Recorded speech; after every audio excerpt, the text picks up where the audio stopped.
Yo, what's going on, guys? Today I'm going to be going over the MLB slate on DraftKings for Tuesday, July 3rd. I am back after sort of a break during the weekend. I went camping with the family last weekend. Didn't get back till like Monday afternoon, so I didn't make any videos over the weekend. I didn't make a video for Monday, but back today on Tuesday.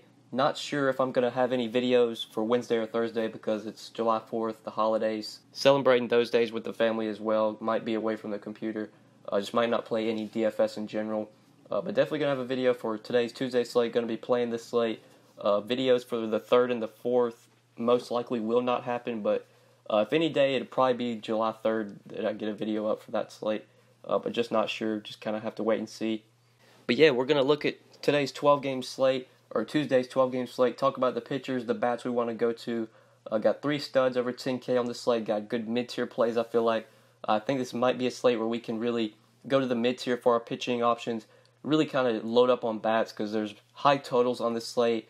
The Astros, 6 implied run total in Texas versus Bibbins Dirks. You got Coors Field, Giants 5.8 implied run total, Rockies 6.3 implied run total. You got the Indians versus Duffy. So there's going to be bats we want to pay up for. Greinke, Kershaw, and Flaherty. We'll talk about these stud pitching options. Don't have a ton of interest in them, but we'll get on to that in a second. Before we do get started though, guys, make sure you drop a like on the video. I would definitely appreciate it.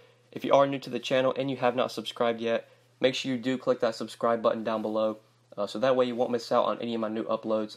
But yeah, these 3 pitching options up top over 10K, Kershaw, Greinke, and Flaherty. Don't have a ton of interest in any of them. Kershaw at 12K, just feel like I don't need to pay this price tag for him. Kershaw really hasn't done much lately. Last game against the Cubs, he only threw 68 pitches. Looks like he is going to start to, work his way back up. I could see him going about 80-90 here in the start against the Pirates. But in that start, 5 innings, allowed 4 hits, 1 run, 6 strikeouts, 18 DraftKings points in 5 innings. Like I said, Kershaw just really hasn't been showing a ton of upside lately. Since he came back from the DL, really hasn't had 2 great starts either. 7 and 18 DraftKings points. Until we really see Kershaw get to like 25-30 and really show some former signs of himself, I don't know if we're ever going to see Kershaw at his former self. This matchup against the Pirates as well just isn't a matchup I really want to attack. So for that reason, I'm kind of off of Kershaw today. Greinke and Flaherty in the same game there. I don't have a ton of interest in either guy. Just don't know what the upside is for these guys. Don't know how much upside they actually have. Greinke's never a pitcher I feel like I have to pay up for. Same with Jack Flaherty. Guy at 10,100, I just don't feel like I have to have. I'm really looking to this mid-tier right below these 10K options. I think 2 great plays here in Zach Eflin and Shane Bieber. Have a ton of interest in both guys. Starting off with Zach Eflin. Love this matchup here at home versus the Orioles. The Orioles, just not a good offensive team. They run out a ton of righties in their lineup. They only have 2 lefties in their projected lineup for tomorrow. Eflin, he does struggle with lefties, but when you only have 2 lefties in the lineup, that makes for a good matchup for Eflin. We know the Orioles will strike out. They're going to the National League. They're going to lose their DH. I think Eflin's such a good play here. I think he has a lot of upside. He's shown upside this year. He's shown capability of putting up big fantasy outings. And when you get him in a righty-heavy matchup, I really like Eflin today. I think he has a ton of upside. Could definitely get 25-30 DraftKings, possibly, or 25-30 DK points, could possibly be the highest scoring pitcher on this slate. So he is my SB1 for today. SB2 is right under him, Shane Bieber, at 9,600 versus the Royals. I really like here, have a ton of interest in Shane Bieber. We know this Royals team, just not good offensively. The lineups they've been rolling out lately, not very good. They've rolled out lineups with a lot of strikeouts in them as well. The Royals only have a 3.4 implied run total for today. It's a good pitcher's park. Bieber is a minus 220 favorite. This is a guy that has upside, has talent. Last 3 games, 22, 34, 20 DraftKings points. Been very consistent this year. Just think he's a really good play here at 9,600. Pairing him with Eflin still leaves you over 3,800 remaining per player. You can definitely work around some expensive bats and work some expensive bats into your lineup going with these 2 pitchers. But if we do want to look at the other options on this slate, maybe in like this 8K, 7K range, plays that could be in consideration here. Not a ton I love in this mid-tier. It really intrigues me that I think must-haves. I think maybe a guy like Desclafani against the White Sox at 7,600 could be an option, but that's not really a play I'm thrilled about. Maybe Chris Bassett against the Padres, but Bassett's really not that good of a pitcher. But he is only 6,300. He's at home in a pitcher's park versus a terrible Padres team. Even if you want to consider Clayton Richard on the other side of that game, those could be two really cheap pitchers you go to, Richard and Bassett. But definitely would really only use those guys in tournaments. In cash games, they're just way too risky in my opinion. That really is it for like cheap pitchers. Not a lot I love that's cheap on this slate.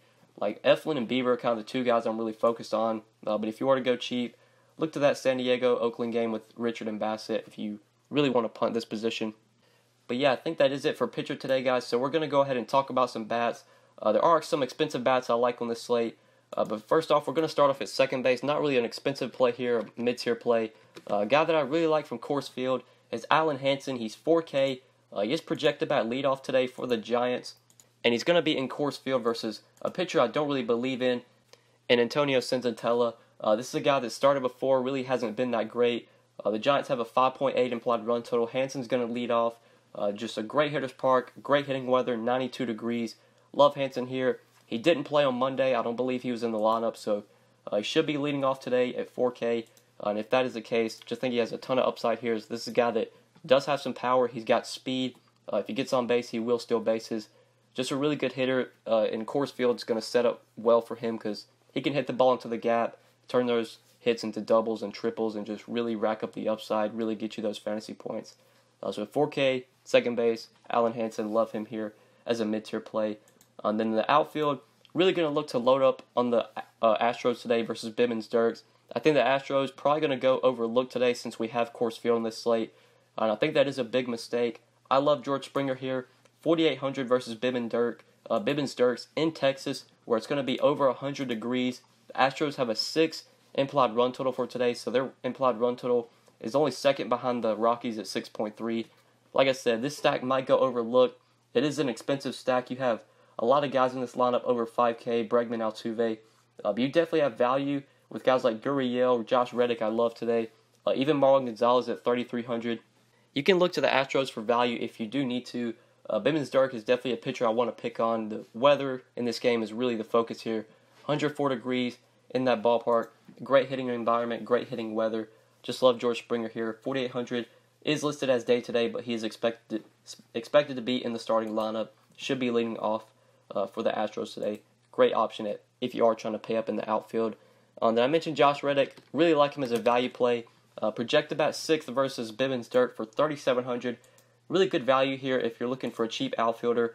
If you're stacking the Astros today, I think like a value stack with like the 4, 6, 7, 8 if you want to go that. Even like 4, 5, 6, 7 with Gurriel, Gaddis, Reddick, Gonzalez. That's a cheap stack. You've got two guys under 4K, one guy just above 4K at 4,100, and the Gaddis being 4,300. You can definitely do that middle part of the lineup stack with the Astros. I love Reddick here, 3,700. If you're looking for a cheap outfielder, like I mentioned, just think he makes a ton of sense. And yeah, guys, I think that is it for my 5 plays on this 12-game slate. Zach Eflin, Shane Bieber, Alan Hansen, George Springer, and Josh Reddick. These are 5 guys I'm definitely going to be heavy on. Going to have in a ton of lineups, and just 5 guys I'm really looking to build around today. But now we'll move on to stacks and BVP plays on this slate before we do get out of here. So if we talk about stacks, I already mentioned them. The Astros are my favorite stack on this slate, especially if you factor in ownership. I think these guys are going to come at lower ownership compared to Coors Field. Love the Astros today versus Bibbins Dirk. 6 implied run total, great hitting weather, great hitting environment. They're going to put up a ton of runs. Then you definitely have to look to Coors Field, though, if you're not going to the Astros. You've got value in Coors Field if you need cheap bats with Alan Hansen leading off. DJ LeMahieu's only 4,800. Cargo, projected bat cleanup, 4,200. Para, 4K. Desmond, 4,300. You got some value there. You got Panic on the other side at 4,400. Pablo Sandoval is not really a good hitter, but he's 3,800, projected about 6. You can definitely find value from Coors Field. You can find value from the Astros if you want to go to them. But other stacks on this slate really isn't a lot I love besides those 2 teams. Maybe the Indians versus Danny Duffy you could consider if you want to consider the Indians, but would rank the Astros ahead of them, rank the Rockies ahead of them, rank the Giants ahead of them. Those were really the 3 teams I'm focused on. So yeah, I think that is it for stacks on this slate, guys. Now we'll go ahead and look over some of the BVP plays. I got about 9 or 10 of them, so we'll just go ahead and cover them all. A couple of these Mets have hit Marco Estrada well. Todd Frazier 7 for 22 with 2 home runs, and Jose Reyes is 5 for 14 versus Estrada. Adrian Beltre 21 for 68 with 2 home runs versus Dallas Keuchel. Joe Panic 4 for 10 with 2 home runs versus Senzatella. A lot of these Indians have hit Duffy well. Yan Gomes 9 for 23 with 2 home runs. Brandon Guyer is 7 for 14 with a home run. Francisco Lindor's 3 for 12 with a home run, and Jose Ramirez is 5 for 18 with the home run. Definitely like the Indians today, but they are like third on my list behind Coors Field and the Astros. And then lastly, Jonathan Lucroy 7 for 18 versus Clayton Richard. Matt Carpenter 9 for 26 with 2 home runs versus Greinke, and Ozuna is 6 for 14 with 3 home runs versus Zach Greinke. But yeah, that's it for batters. That's it for BVP. Now looking at the pitchers, no pitchers on this slate have done well, and no pitchers have done poorly with at least a 60 at-bat sample. So that's it for BVP and PVB today on this 12-game slate, guys, and I think that is it for this video. Hopefully you guys enjoyed the video. Hopefully it helped you. If you did enjoy, just make sure you click that like button before you get out of here.